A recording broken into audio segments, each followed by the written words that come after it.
The first thing you need to know about me is that I'm not the kind of guy who goes through his fiancée's iPad. I'm Nick Forrester, 39 years old, and I fix computer networks for a living. I believe in privacy, trust, and the basic human decency that keeps relationships from turning into surveillance operations. The second thing you need to know is that sometimes life doesn't give a damn what kind of guy you think you are. It was a Tuesday evening in October, 3 weeks before my wedding to Tessa Hart. The house smelled like vanilla candles and stress-induced takeout containers. Wedding planning had turned our vintage colonial into ground zero for what looked like a craft store explosion. Monogrammed napkins covered the dining table. Sample centerpieces lined the hallway like tiny shrines to matrimonial excess. Nothing says true love like arguing over font choices for place cards, I muttered, stepping over a box of wedding favors that cost more than my first car. Tessa was upstairs, supposedly on a conference call with the florist about last-minute changes to the bouquet arrangements. She'd been having a lot of these urgent wedding calls lately, always behind closed doors, always requiring complete privacy. Her voice carried down through the floorboards in hushed, animated whispers. I settled onto the couch with a beer and reached for the iPad we shared for streaming movies. The screen lit up, and that's when my world shifted sideways. The message notification was still visible at the top. Bridesmaids Forever group chat. New messages from Janelle, Tessa's maid of honor. I should have closed it. Should have minded my own business and waited for Tessa to come downstairs so we could argue about whether the rehearsal dinner needed a chocolate fountain. Instead, I tapped the notification. The chat opened, and I found myself staring at 3 months of messages between Tessa and her bridesmaids. My eyes scanned the recent exchanges, my brain struggling to process what I was reading. Janelle. Girl, are you sure about this? Nick seems like one of the good ones. Tessa. He is sweet. That's exactly why this will work. He trusts me completely. Becca. But what if he finds out about Alex? Tessa. He won't. And even if he does, we'll be married by then. 50-50 split on everything, including that gorgeous house and the Mustang. My beer slipped from my fingers, hitting the coffee table with a dull thunk. Foam spread across the wood surface, but I couldn't move to clean it up. I kept reading. Janelle. I still think you're playing with fire. What does Alex think about all this? Tessa. Alex knows the plan. We wait until after the honeymoon, then I'll find some reason to be unhappy. Irreconcilable differences, clean divorce, and Nick's too nice to fight dirty. Becca. That's cold, even for you. Tessa. Look, I'll say yes for now, but everyone knows I'll leave him eventually. Might as well make it profitable. The messages continued, but the words blurred together. My hands were shaking. 3 years of relationship, 9 months of engagement, and she was planning to divorce me before we even made it to the altar. Not just planning it, strategizing it with military precision. Alex Bennett, her college boyfriend who'd been sniffing around ever since we announced our engagement. The gym owner with the perfect smile and the wandering hands who always seemed to show up at parties where Tessa would be. I'd been worried about him, but Tessa had laughed off my concerns. He's just a friend, Nick. Ancient history. You're being paranoid. Before we dive deeper into this story, I have one small request. Please subscribe, drop a like, comment, and hit that hype button to boost this channel so more people can discover these incredible Reddit stories. Paranoid. Right. I scrolled up through weeks of messages, finding more details about their scheme. Tessa had been feeding information about my finances to Alex. They'd researched divorce law in our state. They'd even discussed the best timing to file papers to maximize her settlement. The front door opened downstairs. Tessa's voice called out, Nick, I'm back from the store. Did you decide about the centerpieces? I hadn't even realized she'd left the house. The conference call with the florist had been a lie, just like everything else. Be right there, I called back, my voice somehow steady despite the rage building in my chest.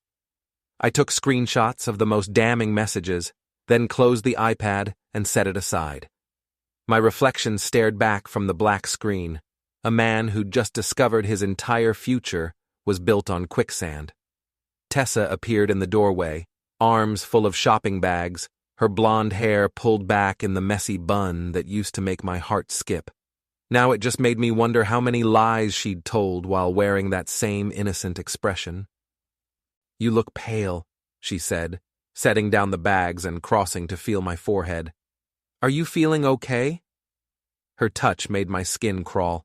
I pulled back, standing up from the couch. "Actually, I'm feeling pretty enlightened." "What do you mean?" She tilted her head, and I could see her mentally cataloging my tone, my posture, looking for signs of suspicion. I walked to the window, looking out at the yard where we'd planned to take wedding photos in 2 weeks. The maple tree we'd planted together last spring was showing off its fall colors, completely oblivious to the fact that it would soon be part of a divorce settlement. "Tessa," I said, turning back to face her, "we need to talk about Alex." The color drained from her face so fast I thought she might faint. "What about Alex?" "Well, for starters, we need to talk about how you're planning to leave me for him right after our honeymoon." The silence stretched between us like a chasm. I could hear the grandfather clock in the hallway ticking away the seconds of our relationship. Tessa's mouth opened and closed twice before any sound came out. "Nick, I don't know what you think you heard, but I didn't hear anything." I pulled out my phone, showing her the screenshots. I read it, all of it, the whole beautiful plan. She lunged for the phone, but I stepped back, keeping it out of reach. "How dare you go through my private messages? How dare I?"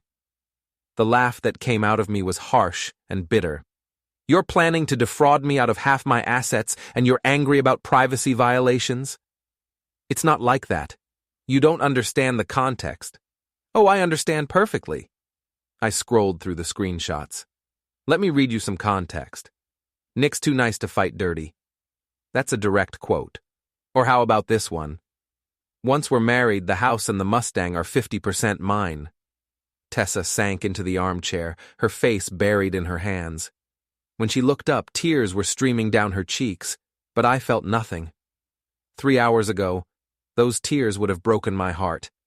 Now they just looked like another manipulation tactic. "Nick, please. It was just talk, girl talk. We weren't serious." 3 months of detailed planning isn't girl talk, Tessa. It's conspiracy to commit fraud. Don't be so dramatic. People complain about their relationships all the time. Do they usually coordinate with their ex-boyfriends while they're doing it? I showed her another screenshot. "This is Alex's number, isn't it? The one you've been texting at 2 in the morning about our joint bank account." She couldn't deny it. The evidence was right there in black and white, timestamps and all. "I need some air," I said, grabbing my jacket from the hall closet. "When I get back, I want you to think very carefully about whether you want to keep lying to me." "Where are you going?" "To see Alex." "Nick, don't do anything stupid." I paused at the door, looking back at the woman I'd planned to spend my life with. Stupid? Like trusting someone who's been planning to betray me since the day I proposed? That kind of stupid? I left her crying in the living room, surrounded by wedding decorations and the wreckage of her lies. The drive to Alex's gym gave me 20 minutes to think, which was 20 minutes too long. My mind raced through every moment of the past year, re-examining every interaction, every conversation, every time Tessa had defended Alex or suggested we invite him to dinner. I'd been played by a master. Alex's gym occupied a converted warehouse downtown, all exposed brick and industrial lighting designed to look effortlessly cool. Through the floor-to-ceiling windows, I could see him spotting someone on the bench press, his perfect form on full display. I sat in my Mustang for a moment, engine running, watching him work. He had no idea his world was about to implode. My phone buzzed with a text from Tessa. "Please don't do this. We can work it out." I typed back, "You're right. We can work it out. I'll make sure Alex gets exactly what he deserves." Then I got out of the car and walked into the gym. The gym smelled like rubber mats and expensive protein powder. Electronic music pounded from hidden speakers, mixing with the rhythmic clank of weights and the huffing of serious athletes. Alex hadn't noticed me yet. He was too busy admiring himself in the mirrored wall while his client struggled through another rep. I approached slowly, taking in the scene.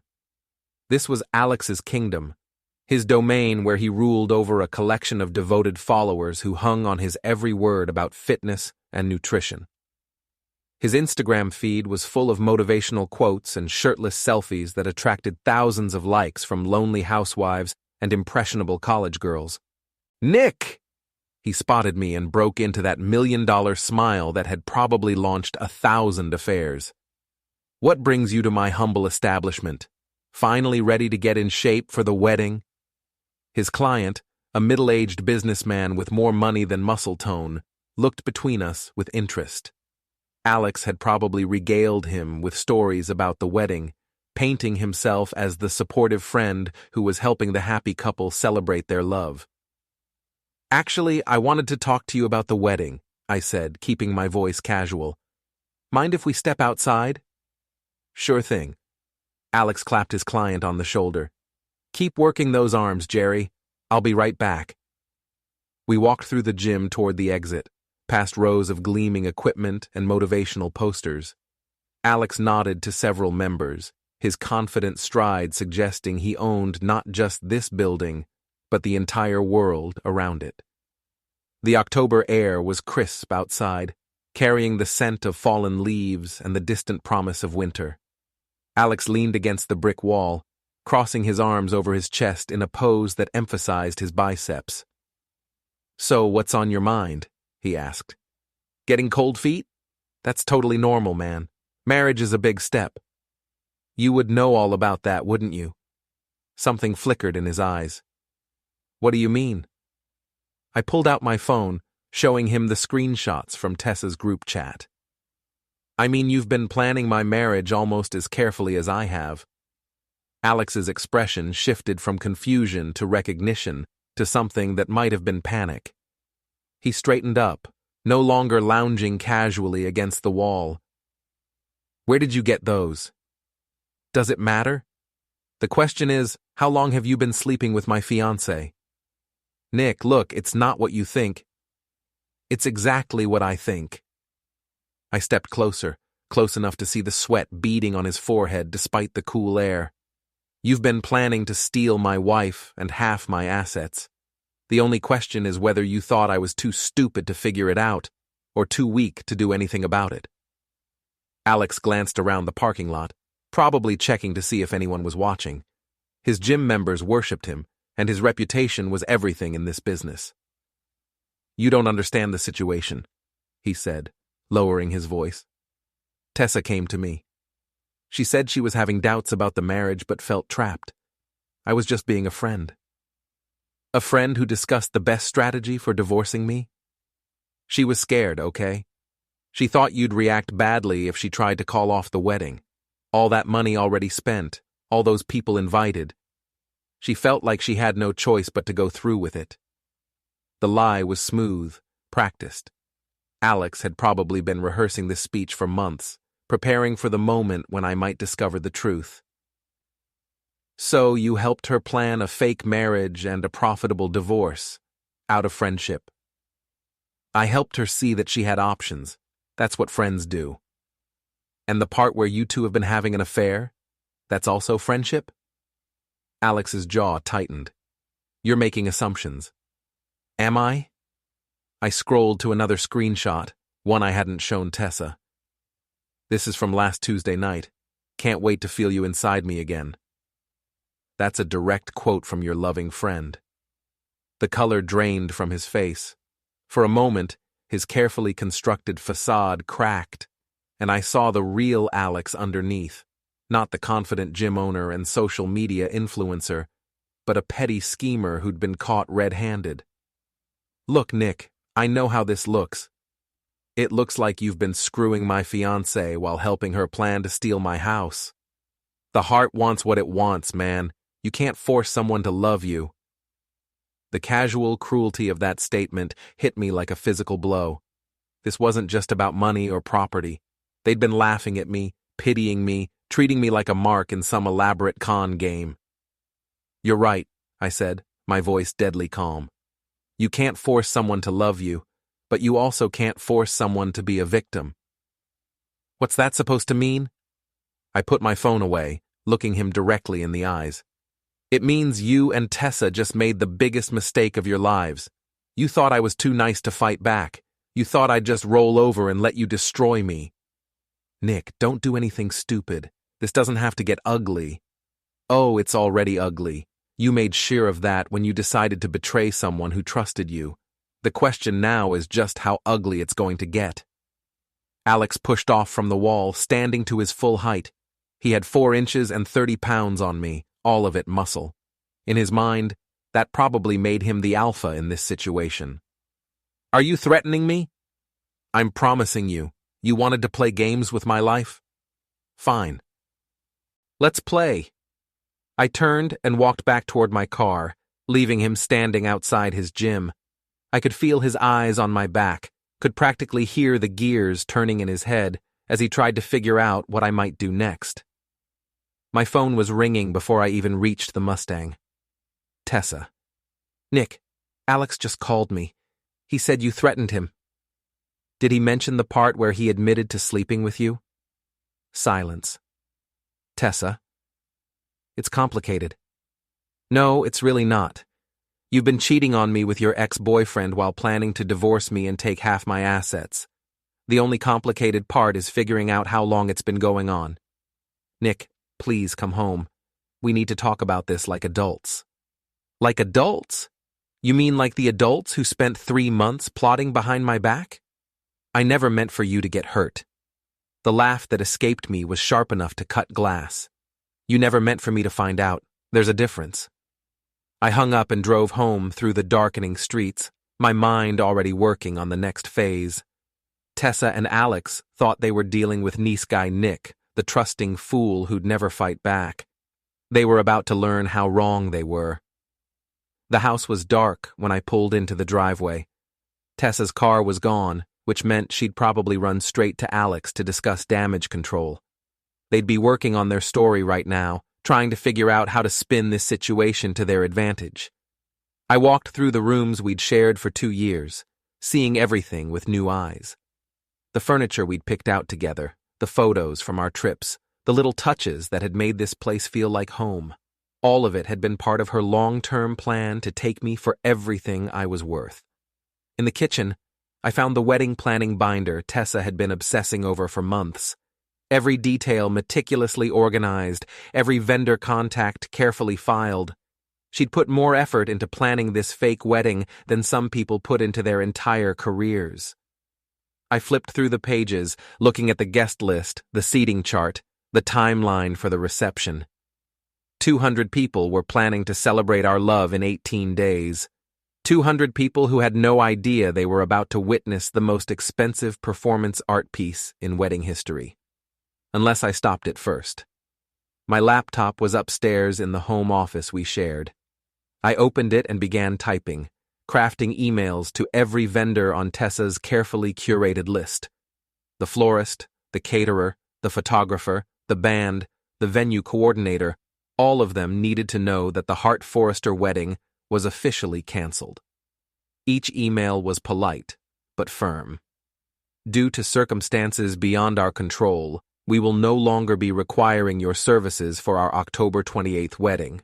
We apologize for any inconvenience and will honor any cancellation fees specified in our contracts." By the time I finished, it was past midnight. Tessa still wasn't home. I was about to close the laptop when an idea struck me. If Tessa wanted to play games, I could play games too.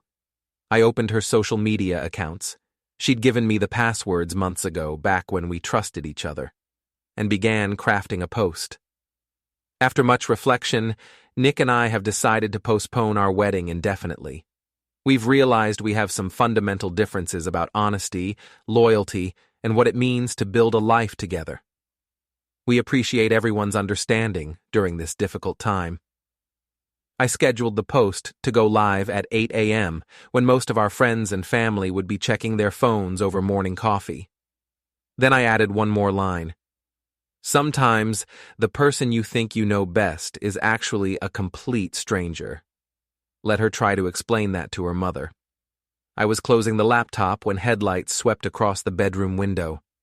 Tessa was home. I listened to her footsteps on the stairs, the hesitant way she approached our bedroom door. She knocked softly. "Nick? Are you awake? Come in." She entered slowly, like she was approaching a wild animal. Her makeup was smeared, her hair disheveled. She'd been crying, but I felt no sympathy. Those tears were for herself, not for what she'd done to me. "We need to talk," she said. "I'm listening." She sat on the edge of the bed, maintaining careful distance between us. "I know you're angry, and you have every right to be. But before you do something you'll regret, you need to understand the whole story." I'm all ears. "Alex and we have history, you know that. When we got engaged, all those old feelings came rushing back. I tried to ignore them, I really did, but you decided to have an affair instead of calling off the wedding. It wasn't supposed to happen. It just did. And then when we started talking about the future, about what we both wanted, we realized we were meant to be together. So you decided to defraud me. We decided to find a way to be together without destroying everyone's lives. The wedding was already planned, all that money spent. If I called it off, it would have been a disaster for everyone."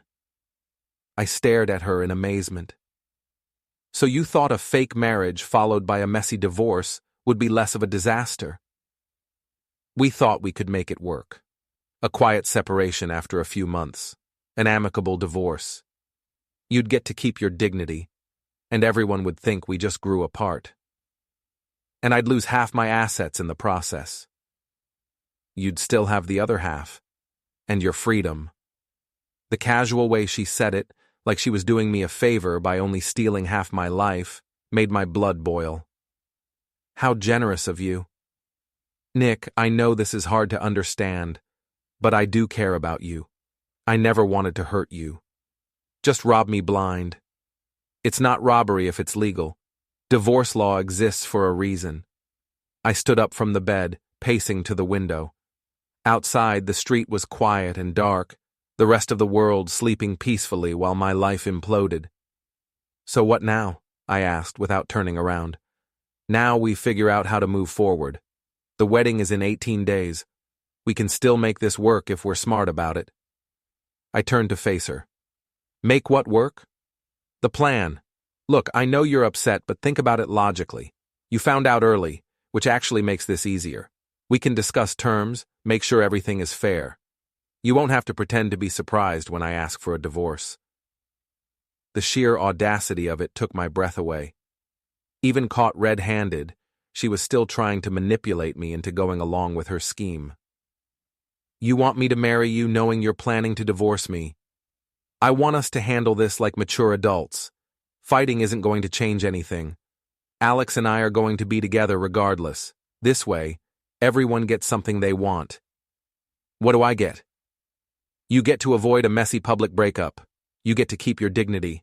And you get a fair settlement instead of losing everything in a bitter divorce."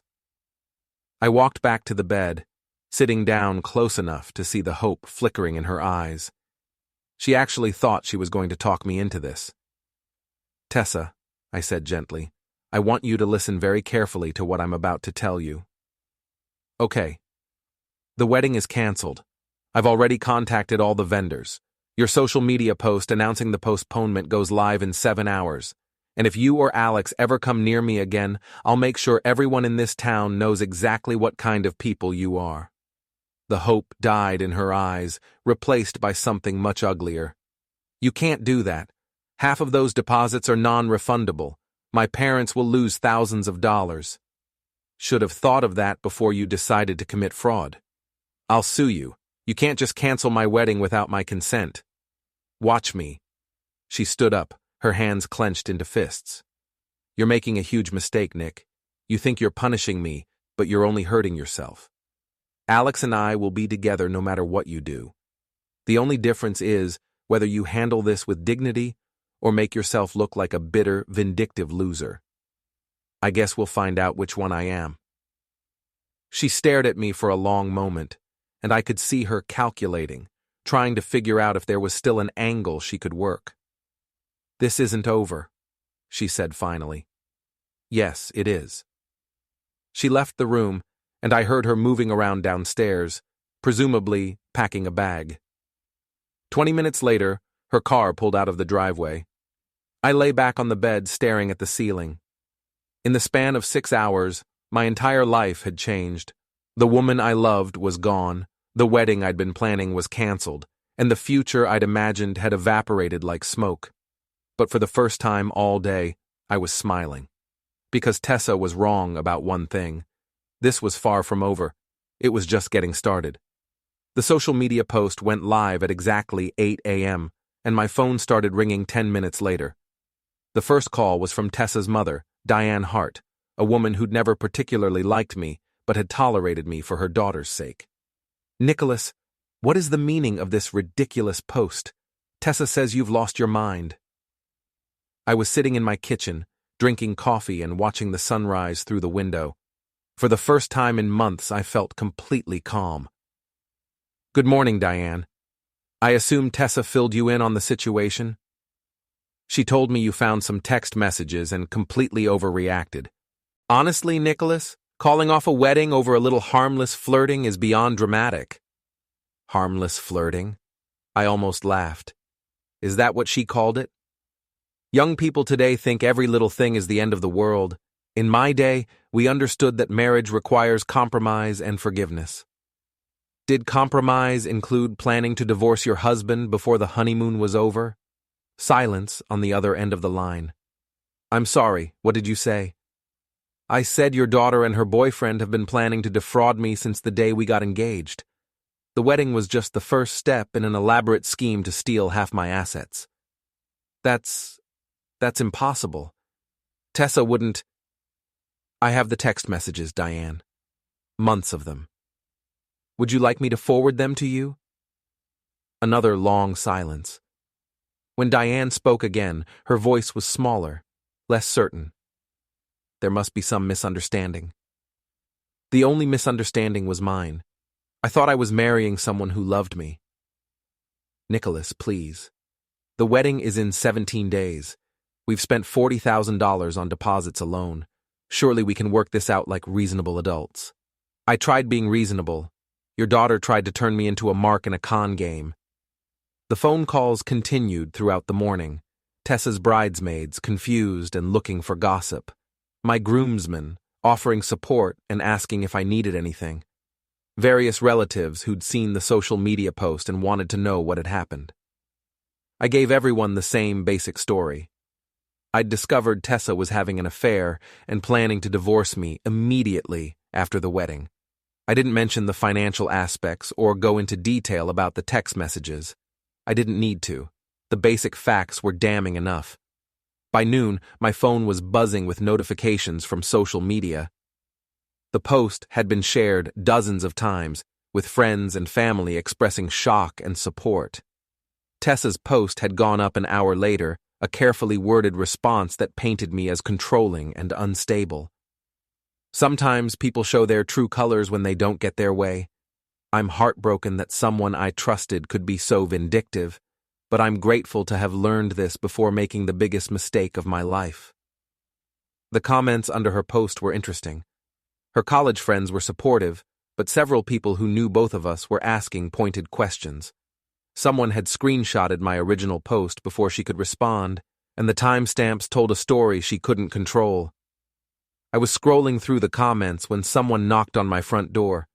Through the peephole, I could see Harold Hart, Tessa's father. Unlike his wife, Harold had always been kind to me. He was a quiet man who worked in insurance and spent his weekends restoring classic cars in his garage. "Harold," I said, opening the door. "I was wondering when you'd show up." "Nick." He looked tired, older than his 62 years. "Mind if I come in?" We sat in the living room, surrounded by the remnants of wedding planning. Harold picked up one of the sample centerpieces, turning it over in his hands. "Diane showed me the text messages," he said without preamble. "All of them?" "Enough." He set down the centerpiece and looked at me directly. "I owe you an apology." "You don't owe me anything, Harold. You're not responsible for your daughter's choices." I raised her. Somewhere along the way, I failed to teach her basic decency. We sat in silence for a moment. Harold had been looking forward to walking his daughter down the aisle, to gaining a son-in-law he actually liked. Now he was dealing with the reality that his little girl was capable of calculated betrayal. "What are you going to do?" he asked. "About what?" "About Alex. About making this right." I studied his face, seeing something there I hadn't expected. Harold wasn't just disappointed in his daughter. He was angry. "What did you have in mind?" "Alex Bennett thinks he's untouchable. He's been bragging around town about his success, his business, his way with women. Someone needs to knock him down a peg." "Harold, I appreciate the sentiment, but you know what his gym's biggest weakness is?" I waited. "Cash flow. He expanded too fast, took on too much debt. His business model depends on maintaining a certain image, attracting a certain clientele. Take away his reputation, and the whole thing collapses." Harold Hart, mild-mannered insurance agent, was suggesting I destroy a man's business.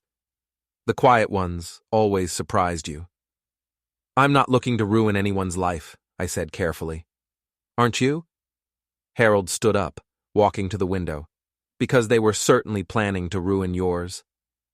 After Harold left, I spent the afternoon thinking about what he'd said. I'd been focused on the immediate satisfaction of canceling the wedding and exposing Tessa's lies. But Alex was still out there, probably laughing about how easily he'd stolen another man's woman. That evening, I drove past his gym.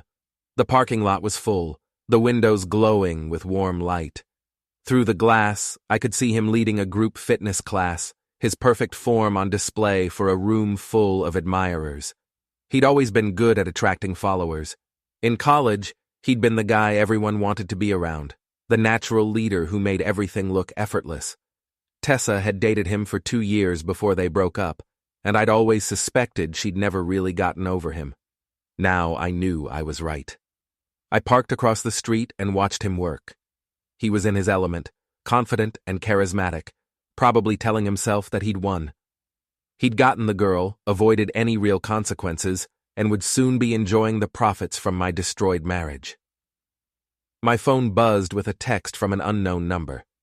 "You made a big mistake, loser. This isn't over." Alex.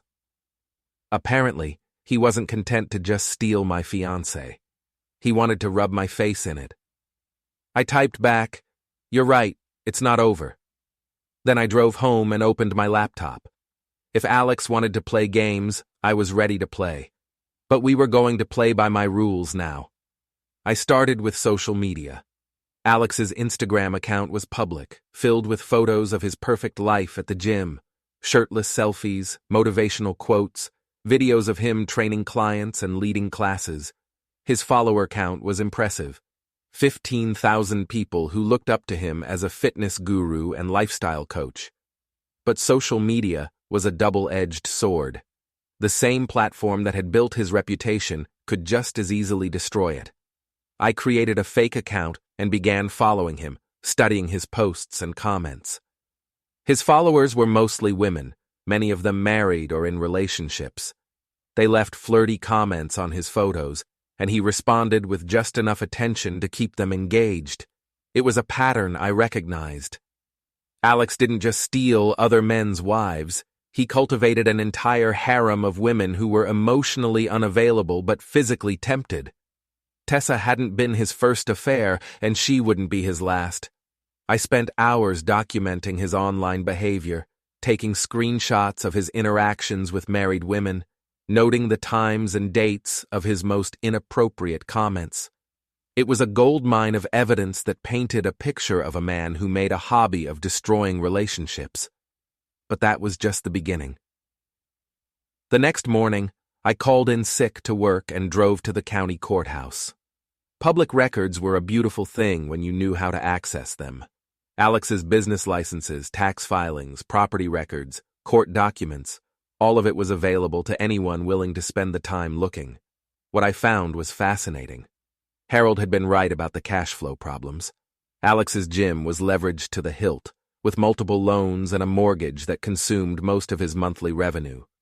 He was 3 months behind on his equipment lease and had been cited twice by the health department for cleanliness violations. But the most interesting discovery was a civil lawsuit filed 6 months ago by a former female client who accused him of sexual harassment.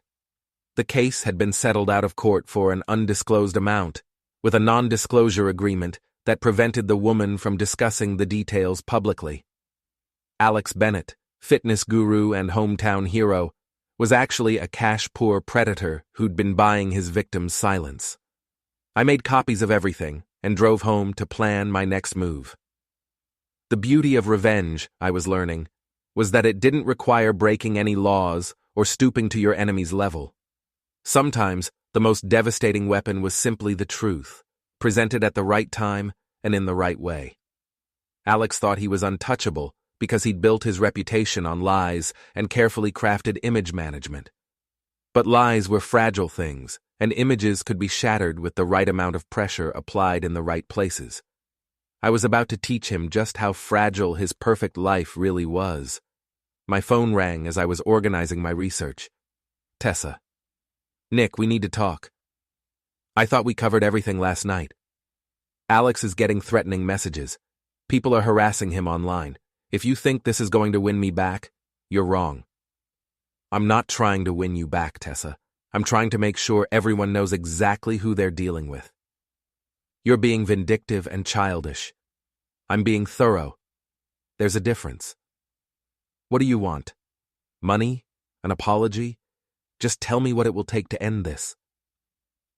The desperation in her voice was satisfying.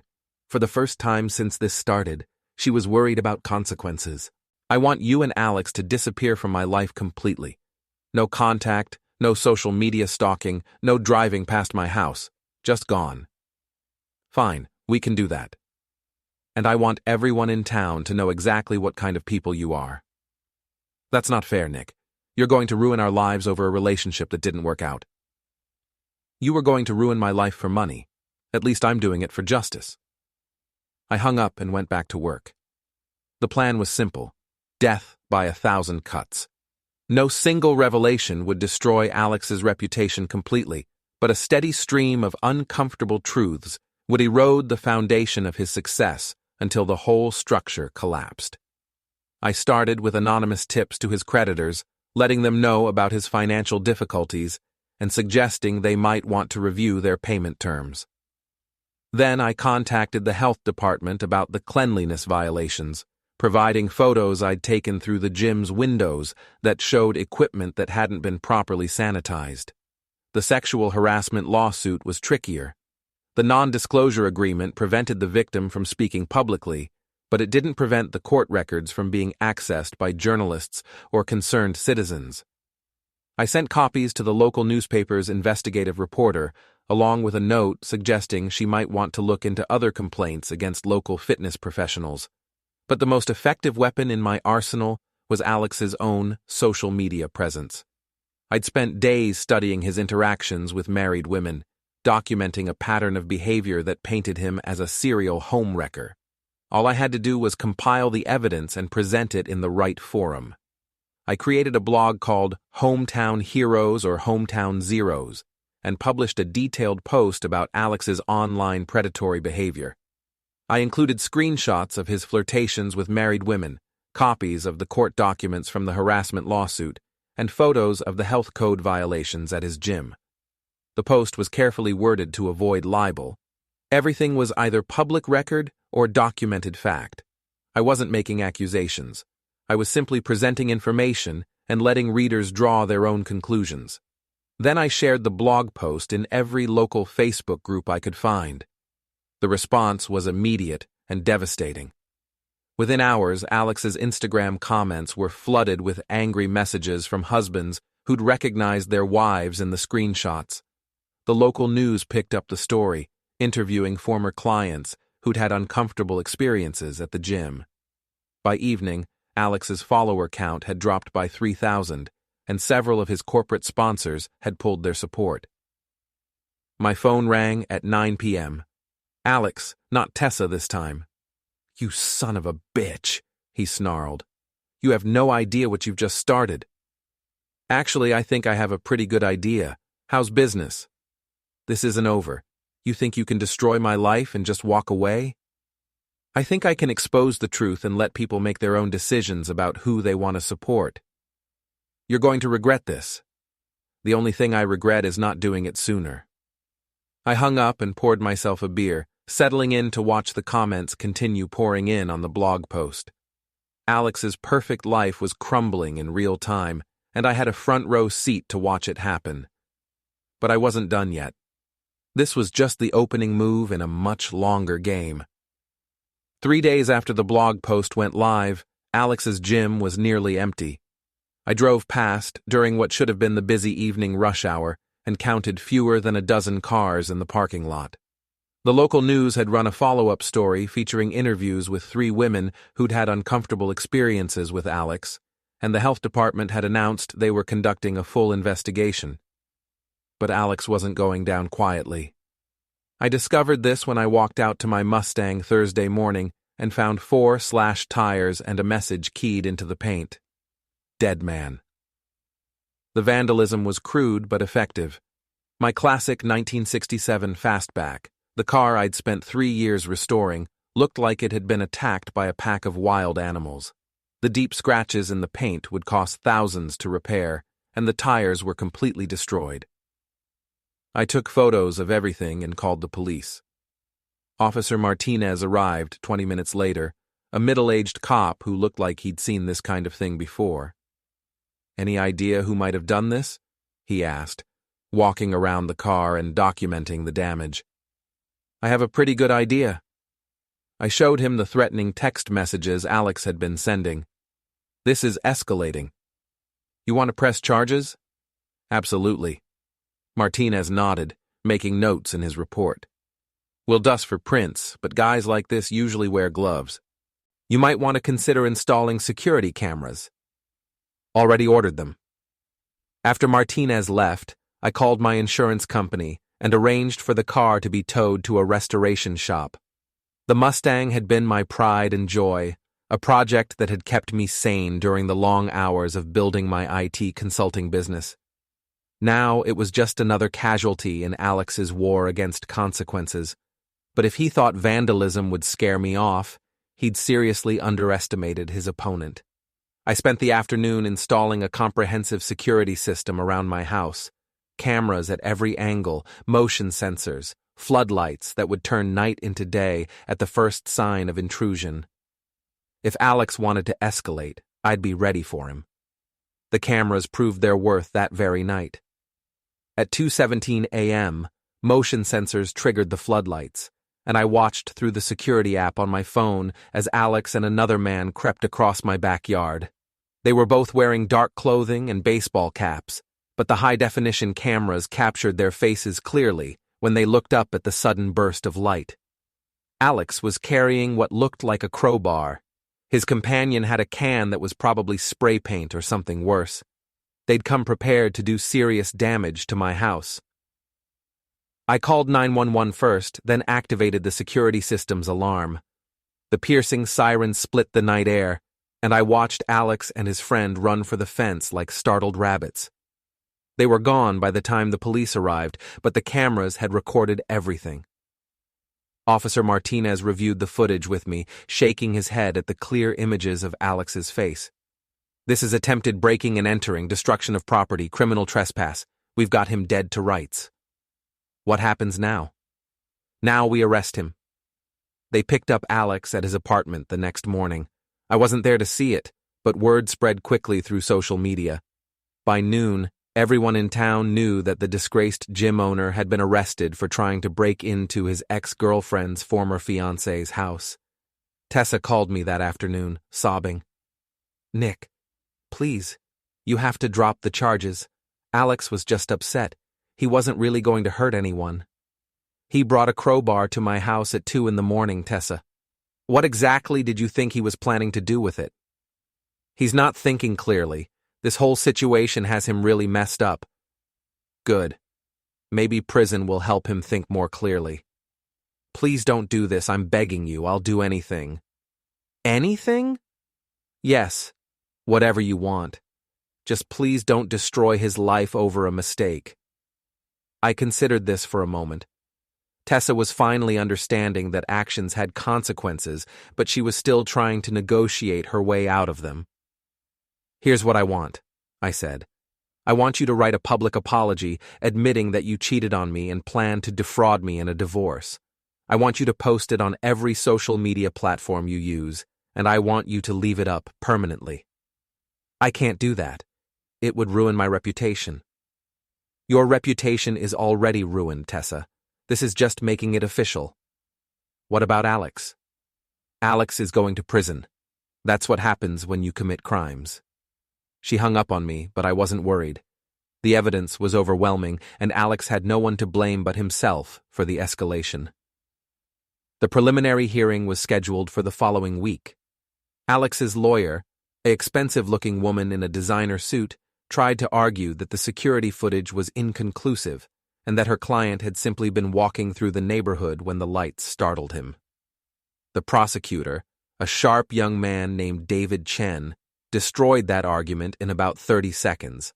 The footage clearly showed Alex and his accomplice approaching my house with tools, not wandering aimlessly through the neighborhood. Your Honor, Chen said, the defendant is seen on camera carrying what appears to be a crowbar while approaching the victim's residence at 2 a.m. When motion-activated lights illuminate the area, both men flee. This is textbook attempted breaking and entering. Alex's lawyer tried a different approach. Your Honor, my client has no prior criminal record. He's a respected business owner in the community who made a poor decision during an emotionally difficult time.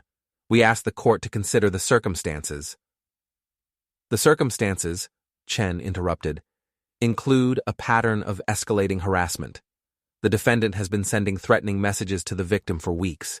He vandalized the victim's car, and now he's attempted to break into the victim's home while armed with what appears to be a weapon. The judge, a stern woman in her 50s, reviewed the evidence with obvious distaste. Mr. Bennett, do you understand the seriousness of these charges? Alex stood up, looking smaller and less confident than I'd ever seen him. Yes, Your Honor. Breaking and entering is a felony in this state. Combined with the weapons charge and the pattern of harassment, you're looking at significant prison time if convicted. I understand, Your Honor. Bail is set at $50,000. Trial is scheduled for next month. Alex's face went white. $50,000 was more than he had, especially with his gym failing and legal bills mounting. He'd be staying in jail until trial unless someone posted bail for him. I watched him being led away in handcuffs, feeling a satisfaction that was probably unhealthy but undeniably real. 3 weeks ago, Alex Bennett had been riding high, stealing other men's wives and bragging about his conquests.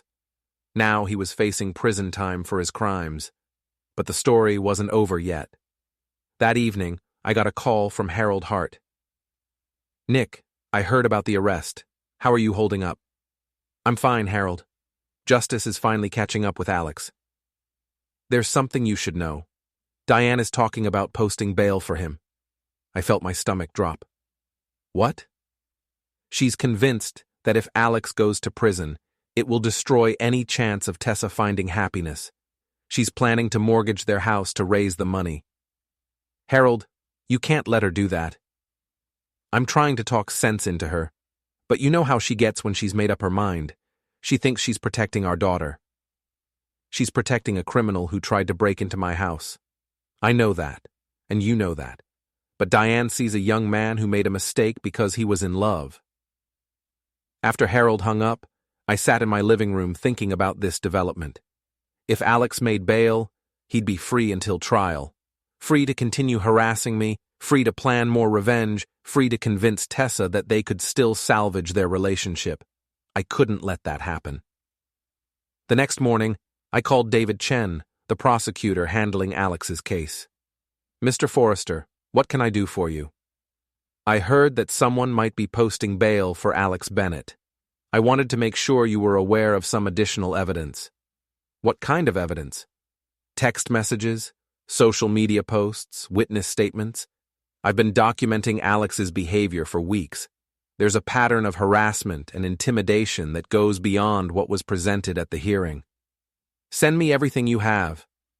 I spent the day compiling a comprehensive file of Alex's crimes, the threatening messages, the car vandalism, witness statements from people who'd seen him casing my house, social media posts where he'd made veiled threats about getting revenge on people who crossed him. Chen called me back that afternoon. "This is good work, Mr. Forrester. I'm going to file a motion to revoke bail based on this new evidence. Will it work?" "It should. This shows a clear pattern of escalating violence. The judge won't want to release someone who poses an ongoing threat to public safety." The bail revocation hearing was held the next day. I sat in the gallery, watching as Chen presented the additional evidence to the judge. Alex's expensive lawyer tried to argue that text messages weren't proof of intent to commit violence, but the pattern was too clear to ignore. "Your Honor," Chen said, "the defendant has shown a complete disregard for the law and for the safety of others. He vandalized the victim's property, sent threatening messages, and attempted to break into the victim's home while armed. Releasing him on bail would put the victim and the community at risk." The judge reviewed the evidence, her expression growing more stern with each page. "Mr. Bennett, this court is deeply troubled by the pattern of behavior shown in this evidence. You've demonstrated that you cannot be trusted to obey the law while awaiting trial." Alex's lawyer stood up. "Your Honor, my client is willing to accept any conditions the court deems appropriate. House arrest, surrender of passport, regular check-ins."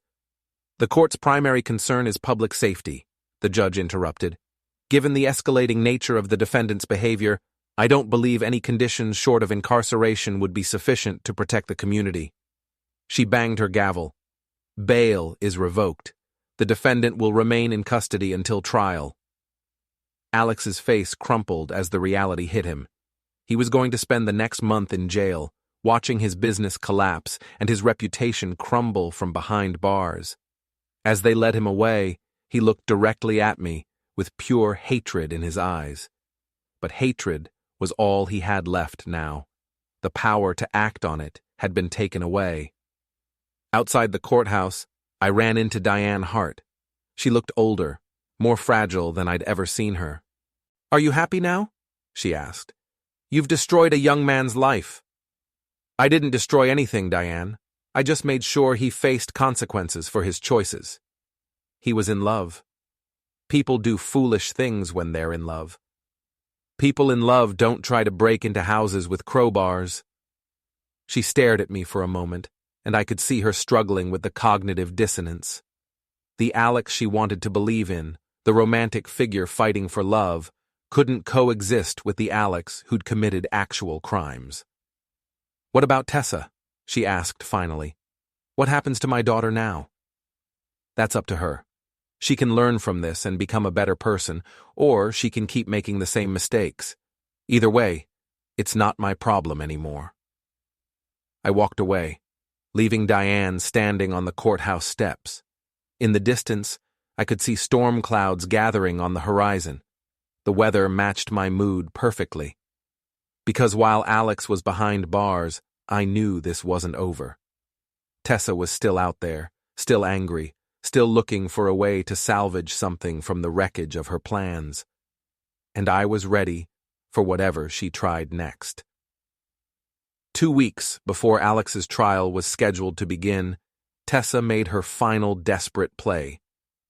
I discovered it the same way I discovered everything else, through her own carelessness and my willingness to pay attention to details. She'd been posting cryptic messages on social media about new beginnings and fighting for what's right. but I'd dismissed them as the usual self-serving nonsense she specialized in. Then Harold called me on a Friday evening, his voice tight with worry.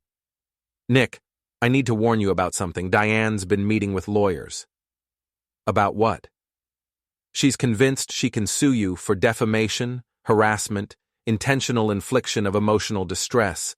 She spent the last 2 weeks building a case that you deliberately destroyed Alex's business and manipulated the criminal justice system to get revenge." I laughed, but there was no humor in it. "That's ridiculous.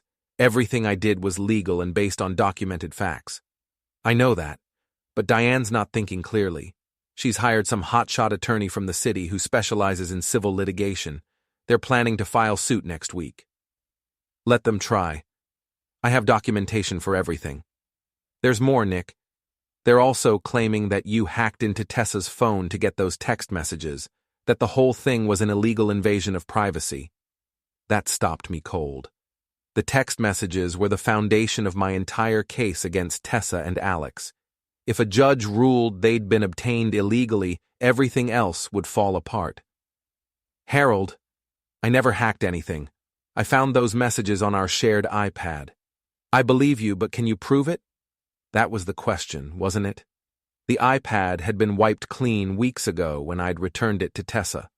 The original messages were gone, and all I had were the screenshots I'd taken. "They're bluffing," I said, but even as I said it, I wasn't entirely sure. "Maybe, but Diane's convinced she can destroy you in court. She's talking about taking your house, your business, everything." After Harold hung up, I sat in my kitchen trying to process this development. I'd been so focused on Alex's criminal trial that I hadn't considered the possibility of a civil lawsuit. But it made sense from Tessa's perspective. If she couldn't win through love or manipulation, she'd try to win through litigation. The irony was almost beautiful. She was still trying to take half my assets, just through a different legal mechanism. I spent the weekend researching defamation law and consulting with my own attorney, a sharp woman named Rebecca Torres, who specialized in defending against frivolous lawsuits. "They don't have much of a case," she told me after reviewing all the documentation. "Truth is an absolute defense against defamation, and everything you published was either public record or documented fact." "What about the privacy invasion claim?" "That's trickier. If they can convince a jury that you illegally accessed her private communications, it could create problems. But you said you found the messages on a shared device." "That's right. The iPad was registered to both our names, used for joint activities like streaming movies and planning the wedding." "Then you had legitimate access to anything stored on that device. The fact that she left her messages open was her mistake, not your crime." Rebecca's confidence was reassuring, but I knew that civil litigation could drag on for years and cost tens of thousands in legal fees. Even if I ultimately won, the process itself would be a form of punishment. Tessa was counting on that. She couldn't destroy me through Alex anymore, so she was trying to destroy me through the legal system. But she'd made one crucial mistake. She'd underestimated how thoroughly I'd documented everything. That Monday, I received a formal notice that Diane Hart had filed a civil lawsuit against me on behalf of her daughter. The complaint was 30 pages of legal jargon, but the basic claims were exactly what Harold had warned me about: defamation, harassment, invasion of privacy, and intentional infliction of emotional distress. They were seeking $2 million in damages. I called Rebecca immediately. $2 million? Are they insane? It's a scare tactic. They're hoping the size of the claim will pressure you into settling out of court. What are our chances if this goes to trial? Good, but there's always risk with a jury. People are unpredictable, and Tessa will make a sympathetic plaintiff if she plays her cards right. So what do you recommend? We fight. But first, we gather every piece of evidence we can find to support your version of events. That's when I remembered something I'd forgotten in all the chaos. The security system I'd installed wasn't just cameras. It was a comprehensive digital monitoring system that logged all network activity in my house, including access to shared devices like the iPad. I spent that evening digging through the system logs, looking for evidence of when and how I'd accessed Tessa's messages. What I found was better than I'd hoped for. The logs showed that on the night I'd discovered the messages, the iPad had automatically synced with Tessa's phone, while both devices were connected to our home Wi-Fi network. The sync had downloaded her text messages to the shared device without any action on my part. It was just the normal operation of Apple's iCloud system. More importantly, the logs showed that Tessa had been accessing the same messages from her laptop for weeks, often while I was in the same room. She'd been reading and responding to the group chat on multiple devices, treating it like any other casual conversation. Rebecca was ecstatic when I showed her the evidence. This is perfect. Not only did you have legitimate access to a shared device, but the messages were automatically synced by the system without any deliberate action on your part. And her own usage logs show she didn't consider these messages particularly private or sensitive. What about the rest of their claims? Defamation requires false statements. Everything you published was true. Harassment requires a pattern of unwanted contact. But your blog post was a one-time publication of factual information. Intentional infliction of emotional distress requires outrageous conduct, but exposing someone's actual crimes isn't outrageous. It's public service. So, we're good? We're more than good. We're going to destroy them. The discovery phase of the lawsuit was a beautiful thing to watch. Rebecca subpoenaed everything: Tessa's phone records, her social media accounts, her financial records, Alex's business documents, even Diane's communications with their attorney. What we found was a treasure trove of evidence that supported my version of events. Tessa's phone records showed hundreds of calls and texts with Alex during our engagement, often at times when she'd told me she was working late or out with girlfriends. Her social media showed private messages with other men, suggesting that Alex wasn't her only affair. But the most damaging evidence came from Diane's own communications. In emails with their attorney, she'd written things like, "I don't care if Nick was technically right. He destroyed my daughter's happiness, and he needs to pay for it. And Alex may have made mistakes, but Nick is vindictive and cruel." These communications showed that the lawsuit wasn't about justice or legal principles. It was about revenge, pure and simple. Rebecca filed a motion for summary judgment, arguing that Tessa's claims had no legal merit and should be dismissed without trial. The hearing was scheduled for a Tuesday morning in November, exactly 1 month after my wedding was supposed to have taken place. I arrived at the courthouse early, wearing my best suit and carrying a folder full of evidence.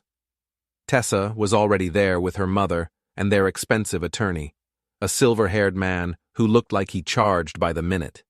The hearing was a massacre. Rebecca systematically destroyed every aspect of Tessa's case, presenting evidence that contradicted each claim. When Tessa's attorney tried to argue that I'd invaded her privacy, Rebecca showed the judge the network logs proving that the messages had been automatically synced to a shared device. When he claimed I'd defamed her, Rebecca presented copies of the original text messages showing that everything I'd published was accurate. When he argued that I'd harassed her, Rebecca pointed out that I'd published one blog post and then left her alone completely. "Your Honor," Rebecca said in her closing argument, "this lawsuit is nothing more than an attempt to use the legal system as a weapon of revenge. The plaintiff engaged in a calculated scheme to defraud my client, got caught, and now wants to punish him for exposing her crimes. The law doesn't work that way." Tessa's attorney tried to salvage something from the wreckage, arguing that even if the facts were accurate, I'd published them with malicious intent. But the judge had clearly heard enough. "Motion for summary judgment is granted," she said with obvious distaste. "All claims are dismissed with prejudice.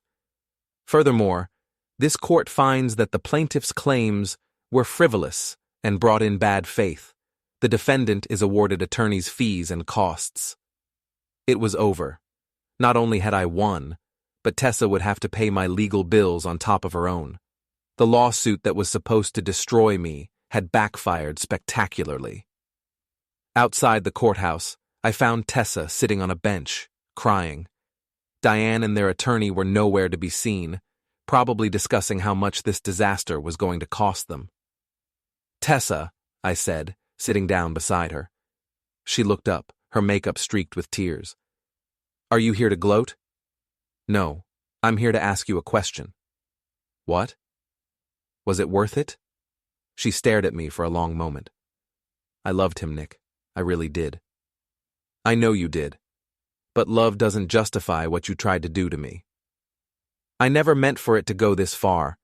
The plan was supposed to be simple, clean. Nobody was supposed to get hurt. Except me. Except you," she admitted. "And I'm sorry for that. I really am." It was the first genuine apology I'd heard from her since this whole thing started, but it was also far too late. "Alex's trial starts next week," I said. "Are you going to be there?" "I don't know. Probably not. What's the point? He's going to prison either way." "He made his choices, Tessa, just like you made yours." I stood up to leave, then turned back. "For what it's worth, I hope you learn something from this. I hope you become a better person."